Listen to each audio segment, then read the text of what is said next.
Hello అండి. Welcome to Aditi's. ఈరోజు మంచి టేస్టీ అండ్ హెల్తీ కొబ్బరి పచ్చడి చూపిస్తున్నాను.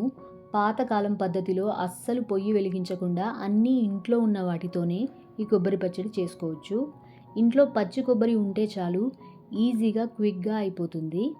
ఈసారి ఇంట్లో కొబ్బరికాయ కొట్టినప్పుడు మీరు కూడా ఒకసారి ఇలా ట్రై చేసి చూడండి. ఎప్పుడూ చేసే కొబ్బరి పచ్చడిలా కాకుండా ఇలా ఒకసారి ట్రై చేయండి, మీరే మళ్ళీ మళ్ళీ చేసుకుంటారు. దీనికోసం ముందుగా పచ్చి కొబ్బరి ఇలా సన్నగా తురిమి పెట్టుకోవాలి. కొబ్బరి తురుముకు సరిపడా కొంచెం చింతపండు నానబెట్టి పులుసు తీసి పెట్టుకోవాలి.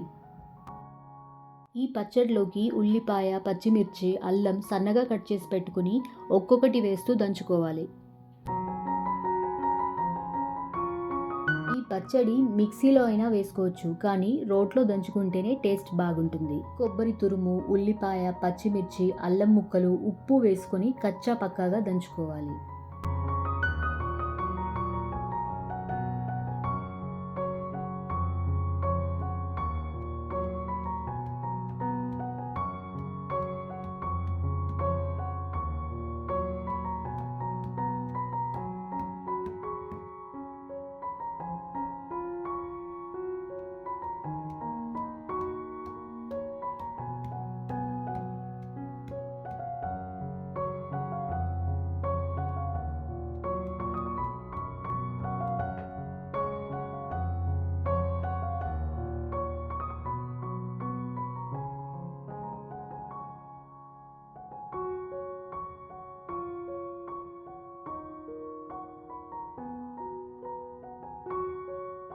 ఇప్పుడు దీంట్లోకి 1 స్పూన్ ఆయిల్, కొంచెం చింతపండు పులుసు వేసి కలుపుకొని ఒక ప్లేట్లోకి తీసుకోవాలి.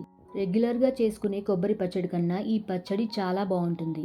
మీరు కూడా ఒకసారి ఇంట్లో ట్రై చేయండి. ఈ వర్షాకాలం వేడి వేడి అన్నంతో ఈ పచ్చడి తింటే అద్దిరిపోతుంది. మీరు కూడా ఒకసారి ట్రై చేసి ఎలా వచ్చిందో నాకు కమెంట్స్లో చెప్పండి. నచ్చితే ఒక లైక్ చేయండి.